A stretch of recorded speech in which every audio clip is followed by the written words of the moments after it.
ko'plar kommentariya qoldiribdi.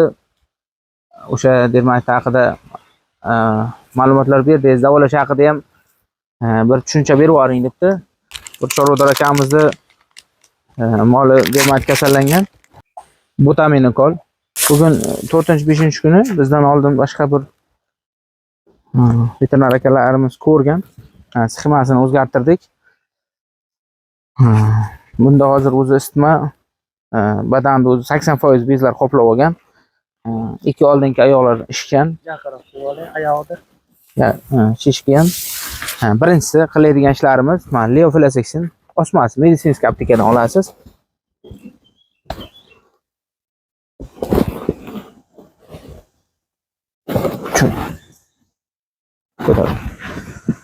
Bu leofilosaksin osmamiz antibiotik. O'sha kasallikni quritadi. O'sha chiqqan bezlar birdan qurishiga sabab bo'ladi. Metrit holatiga qarab metrit quyiladi, orqasidan metrit. Agar organizmda donachalar ko'p bo'lsa, shishlar ko'p bo'lsa, antibiotik orqasidan metrit qilsa ham bo'laveradi. Hozir haqida ma'lumot berib ketdik. Saqlash sharatlari yaxshi ekan akamizni. Yaxshi sayojoyda saqlayapti ekan, yaxshi. O'sha dermat bo'lgan mollarda shunday salqinroqda saqlasa, o'pkasi qismaydi, to'liqroq kislorod oladi, nafas olish yaxshilanib, tezroq kasallik tiklanishiga mana shu saqlashda ham farqi bo'ladi. Oziqasiga keladigan bo'lsak, ko'plar ko'p joyda yarma berib qo'yapti atalar. Yem beryapti, samon beryapti. Ular ko'p maza qilmaydi. Shu orqaga hazmlanishi pasayib qoladi. Organizm kasallik bilan emas, o'sha berilgan ovqatlar bilan kurashib qoladi. Shuning uchun yengil hazm bo'luvchi, kaloriyali, tez suriluvchi ko'proq suyuqlik berish kerak. Mayin bida bersa bo'ladi. Mayin makkayo'lar bo'ladi. Mayin tok barglar bo'ladi bu. Keyin tarvuz bersangizlar bo'ladi. Keyin 2 dona olma, 2 dona sabzi, 1 dona lablagi, 1 dona palokadini yarimta, endi bitta putin ko'plik qiladi, yarimta yo 3dan biri palokadi yo ashkadi farqi yo'q. 4tovini bir qilib o'rtacha 200 gram, 800 gram bo'ladi bir kunga. To'rqirg'ichdan mayda qilib o'tkazib bersa ham bo'ladi, yo mejimalka yo chopper qilib, sok qilib ichirsa ham bo'ladi. Ichirsa organizmga tez suriladi. Hazmlanish yaxshilanadi. Olmada kislota bor, ham sabzida o'sha hazmlanish, surilish ham kaloriyali narsalar tez organizm tiklab boradi. Keyin 2 litr masalan o'rik suvi, turshak deydi bizlarda, ko'p joyda o'rik deydi. 2 litr o'rik suvi, yana 2 litr arpa badiyom suvi. Arpa badiyom suvi ham o'tga foydasi bor, ham hazmlanishni yaxshilaydi, ham organizmga tez suriladi.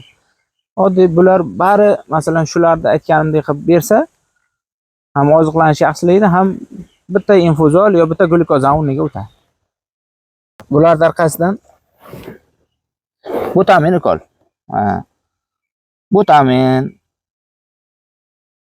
butasal, katazal, mana shu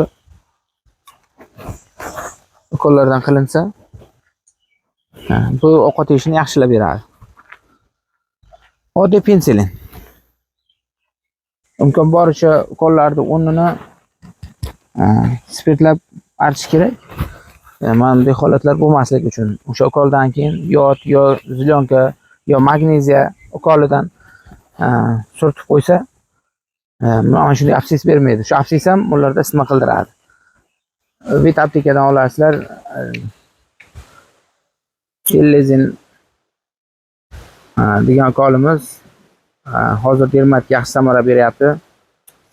O'sha kasallikni organizmdan immunitetini ko'tarib, tez davolashga harakat qilyapti.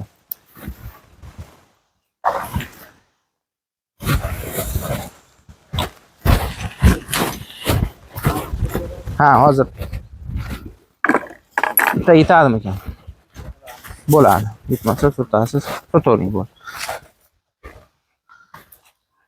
Shishlarga ixtilof emas, vet aptekadan olasizlar. Ixtilof emasda mana shunday shishgan holatlarga Mana shu mol hozir 3 kunlarda yutmagan ha bu. 3-4 kundan beri shu molimiz yotalmagan.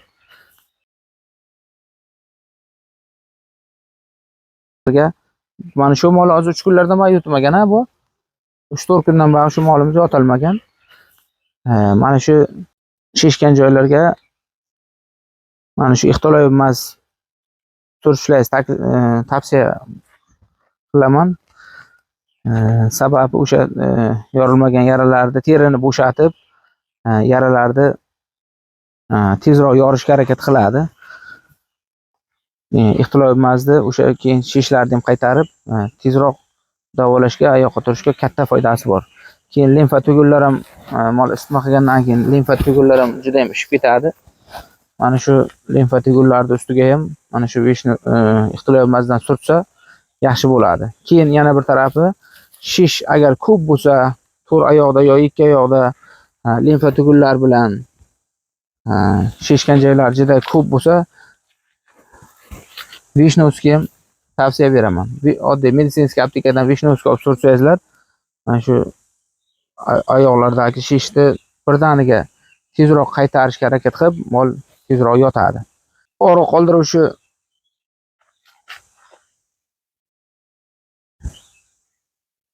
tabletka yo ukollardan diklofenakni ko'p ishlatmaysizlar. Diklofenak organizmga ozgina nojo'ya ta'sirlari bor. Ketanal yo meditsinskiy aptekadan ketanal yo bo'lmasa vit aptekadan ketotrofin ukol ishlatgan ma'qulroq. Og'riq qoldiradi. Yaxshi bo'ladi. Keyin bu tabletkalarni aytib o'taman.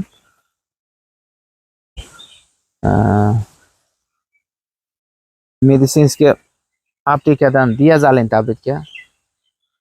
Ko'pin yo senepar yo bolnol bo'ladi bittasi. Og'riq qoldiruvchi. Bir kunda bir dona bo'ladi. Diazalin bilan amoksilin tabletka ichirsangizlar, diazalin allergiyani oldini oladi. Ko'payishini to'xtatadi. Allergiya o'sha terida tosh chiqib ketish toshmasini to'xtatadi. Amoksilin ichidan quritib boradi. Amoksilin tabletkaning foydasi bor. 2 mahal 2 donadan amoksilin, 2 donadan diazalin, bir kunda bir ko'pin yo bolnol tabletkasini ichib qo'ysangizlar bo'ladi aka. Shu holat, shu lecheniya fiziologik holatiga qarab o'sha 3 kun yo 5 kun davom etadi. O'zi organizmda birdan ikkitadan o'zgarish bo'ladi. Hal davomini kuzatib borasizlar, qo'yib boraman. Oxirigacha nasib bo'lsa o'sha ijobiy yakunlangan holatlarni ham qo'yib boraman. Molda endi holati juda og'ir. Hozir qilinayotgan buguncha bir sutkaga qilinayotgan ukol dorilari shulardan iborat bo'ldi. O'sha klinik belgilariga qarab organizmda masalan qancha ertaroq harakat qilsanglar, shuncha katta tez oldini olsangizlar, tez yaxshi bo'ladi. Birinchilari agar boshlanishda bilsangizlar, oddiy pensilin, o'sha bitta ketanal, pensilin, o'sha amoksilin, diazalin tabletka bilan ham tez yaxshi qilib olsa bo'ladi. Hamma ishlariga omad. Allohim chorvamizga baraka bersin, yurtimiz, dunyomiz tinch bo'lsin, qabringiz va qadringiz baland bo'lsin. Yaxshi kunlarda ko'rishaylik.